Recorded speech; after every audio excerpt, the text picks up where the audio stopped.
Good afternoon, good evening, everyone. Today is September 6th. It's the Friday, it's the last day of the week. Our goal here is to review today's market generated information in a holistic fashion. We are intimately following the auctions narrative of both ES and Q. If we have time, we'll theorize and add additional commentary towards the end. We did speculate in the market today. Please see our uploaded video recording. It contains our real-time analysis. We use these as archives for tools with our professional development. We also uploaded the non-farms payroll, about 20 minutes of the initial release and some price action afterwards. Check it out if you have time. All right, great. So let's start off with our narrative standpoint and our summary questions. We want a good understanding of who's in control or if we're in balance. Where is the market coming from and what's the narrative of the price action and expectations and what was the price trying to accomplish today? So we did have non-farms payroll, no real earnings to speak of. We did have non-farm payrolls today. Just our employment data, and then we have Fred Williams and Fred Waller speaking, Goolsby as well. So there was big data that we've been waiting for, and just some keynote speakers as we get into a sensitive time with the potential rate cuts. So big event day for data. Looking at our price action, quick glance. Remember where we're coming from August with the consolidation exploding with the bull flag, 2-week balance. We ended up breaking the balance on Monday, which is a combination of Monday and Tuesday because Monday was Labor Day. Monday, we pretty much closed at the initial balance highs, about 20, 30 points of range. Tuesday, it was just a straight discount, a big 3% drop, 2 to 3% drop for the S&P 500. Lower highs and lower lows. ES was the weaker of the two yesterday. This was big volume. Again, you can look at the day reviews if you like. But the big volume to break us out and then increasing, and then the volume was still relatively high for these consolidation days and lower highs and lower lows. So really the sellers wanted to defend the 5560s. Yeah, the 5560s, and then really about the 19,100 to 200 range for the NQ. So it looks like from a quick glance, sellers did a damn good job. Sellers wanted to protect this area. They had no kind of excursion upwards for NQ and a big dagger to close. Close right at the low of this, right under the low of this August 9th candle. Interesting. So looking at the actual stats at the NQ, so it doesn't look like much volume was traded in here, but there was fights. There was just an inability to lift the offers for the buyers. You can look at the maximum delta is 2,500 versus 4,100 to the minimum. Sellers pretty much let the floodgates open a little early, not really too much, but not being forceful. And then as our RTH happened, there was a urgency to sell. And that's pretty much what we're seeing here. We can glean more from the market profile in the intraday footprints. Looking at the S&P 500.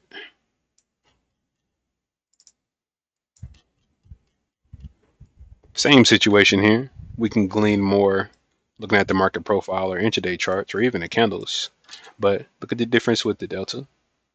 So they finished with a 6,500 delta and their max was 25K. Buyers were really pushing earlier in the day and exerting a lot of energy, and then sellers pretty much just flipped the switch and then just laid it on them. Just a lot of sell pressure, and it just didn't stop. The minimum delta got low as negative 3,400. So again, we're looking at this in real time. Please check the video. All right, so we understand this. We see how our daily candles look. Let's take a quick look at the monthly just to see where we're at on the S&Ps. Okay. Weekly. Damn. 2-week balance. Dropped. It's a lot of energy. A lot of energy. Same situation here for the NQ, except they are a little weaker from what we can see. Closing at those lows. engulfed this prior week. So I mean, this is really 3 weeks and a continuation of this July week. This is a nasty candle. This is a nasty candle on the weekly. But okay, let's check out the sector tracker for the S&P 500 just to see how we look from a breadth standpoint. So on days like this, I believe I said yesterday or the day before, whatever the quote was, but when it's a truly bearish day or truly like panic selling, not panic selling, but truly bearish day, there's no place to hide. Consumer, no one finished green today. At most, we had break even for real estate. No one cares. The consumer staples, the defensives, even didn't have enough funds transferred there. This was just a big discount day, a big sell-off for everyone. The leaders would be discretionary and technology. We're looking at discretionary to lead the pack today because yesterday they played a solid role, but the Tesla was down a little over 8% and 3.5 for the Amazon. Just communication, just the same thing. I mean, I believe Google has like a really nasty looking candle themselves. Just a lot of sell pressure that's been coming down, and then of course you had Nvidia down for 4% as well, alongside Broadcom, which was at -10%. We mentioned that they had their earnings. There was less impact on the earnings the day of, but it was the day after, from Thursday to Friday. We really started seeing the implications that they are really selling and they're continuing to sell. I believe they opened up like -6%, but we won't get into the context of this. This is not about Broadcom. All right, perfect. All right, so we have a good understanding from our top superficial view. So as of right now, sellers look like they did a good job. This is just quality selling across the board. So we have our first half. So now let's head to our second bit, which is going to be the market profile. So again, not really too much to say here. This is just like a pure liquidation day, very similar to a consolidation day. I mean, what you see is what you get, but we'll need a little more context. We'll need to look a little deeper, and that's going to be another time. I may do a video, possibly. But the fact that we have rejected these 20s and 30s, and we couldn't close above, which again, this is the high volume node from this week. We couldn't get back above the most traded price of this week, and we rejected lower and broke that non-farm payrolls SOC, which we'll look at. All hell broke loose for the most part. We took care of singles from August 14th.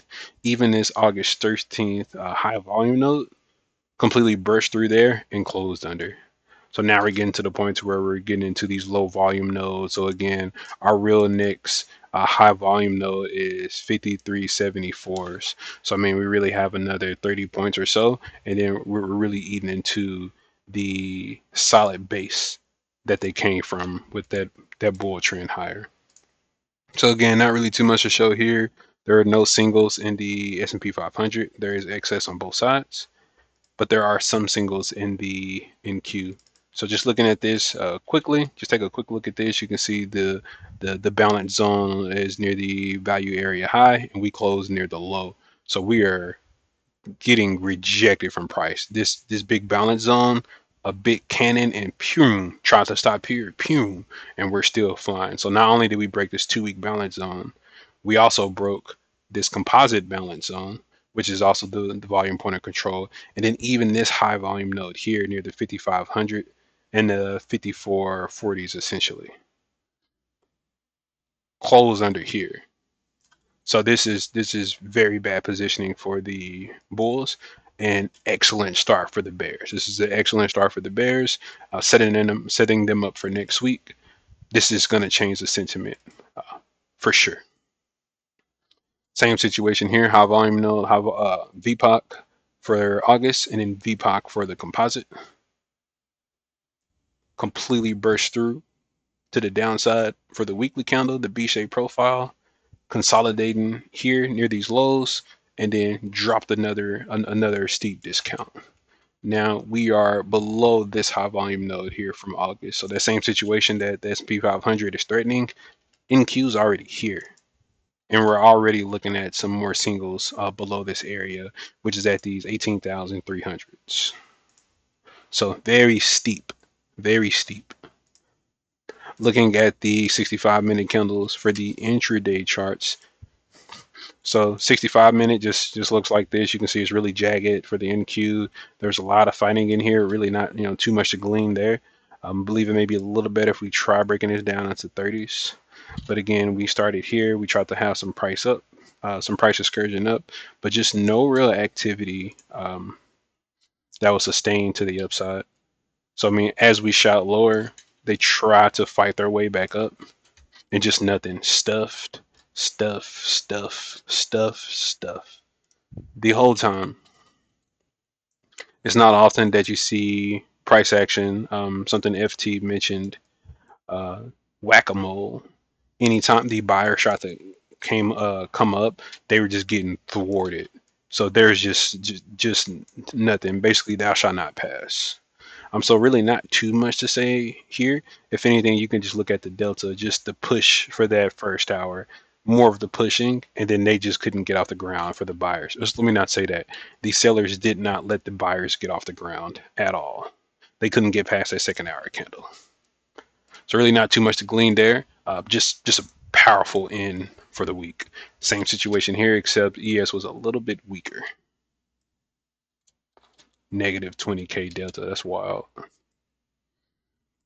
Looking at the 138-minute chart, notice here, this is just like a straight downtrend. This is from top left, bottom right. What else do you want from a sell-off?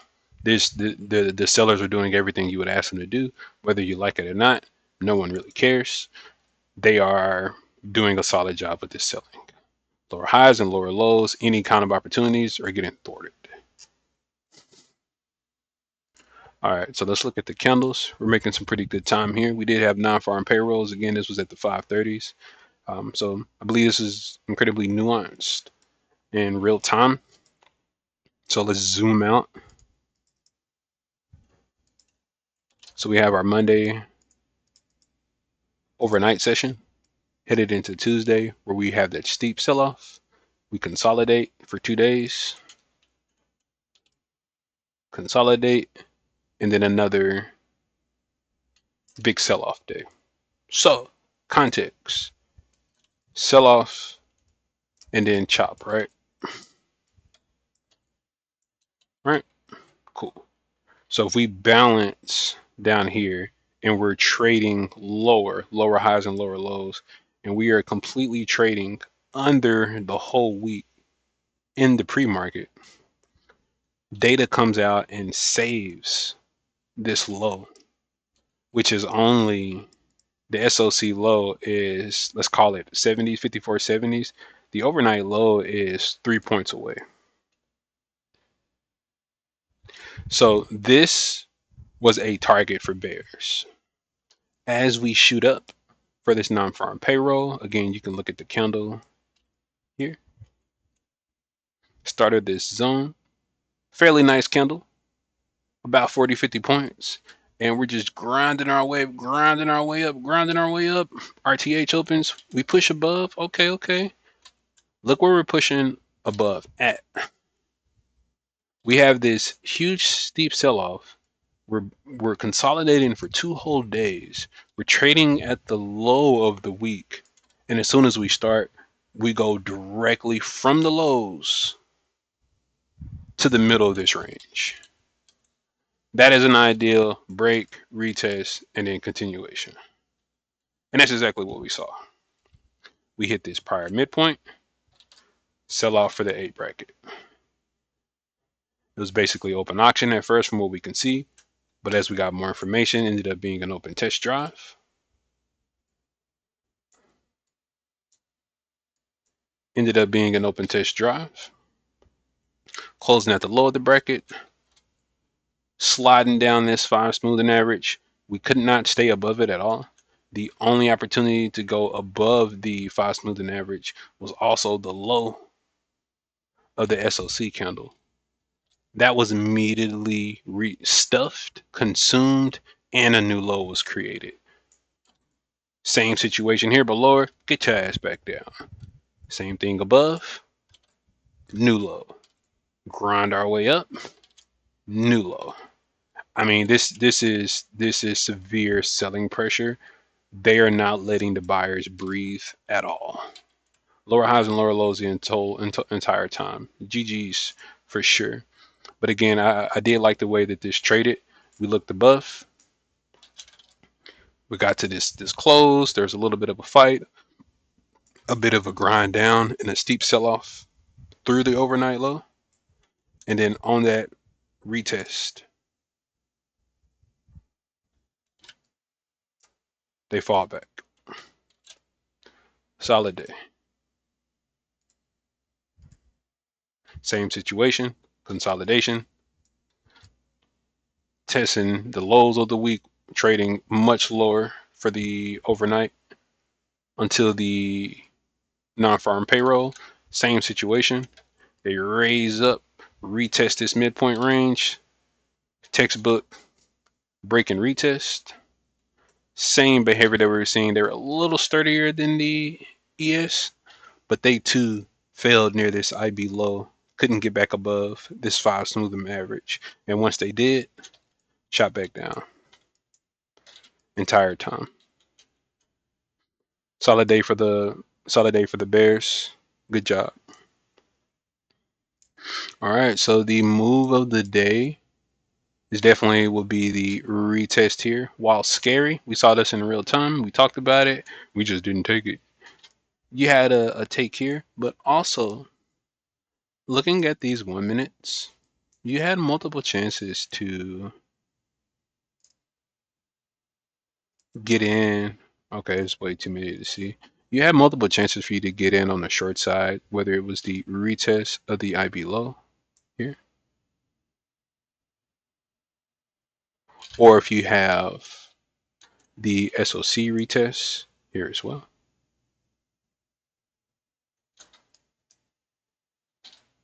Yeah, 2 opportunities for you to get in. A break and retest on a pullback over a break and retest continuation inside out day for the sellers. Solid job. So how good of a job did the sellers do? 1 out of 5. Well, yeah, 1 out of 5. We'll definitely give them a 5. Solid overall. Over the today is Friday, so we just have the weekend here, but it's important for them to not give up much drifting. But the fact that they have such a huge candle, 122 points for the S&P 500 and 605 for the Nasdaq, they can feel free to give us some space if they like, because anything is just going to be an inside candle. So they finished the week with some steam. Solid job. Next week we do have PPI, we have CPI, and something else. Not too much Monday and Tuesday. CPI, PPI, jobless claims, and these imports price and consumer sentiment as well. So really not too much to look into for those. So yeah, we'll do that a little more next week. So yeah, really not too much. Learned a lot today. Fairly simple trend down day, just a bit ugly. We'll need to revisit our zones and get prepped for next week. But as of right now, we are out of balance, looking for balance, and we haven't found it. But as of right now, this is a runaway train. Have a good one.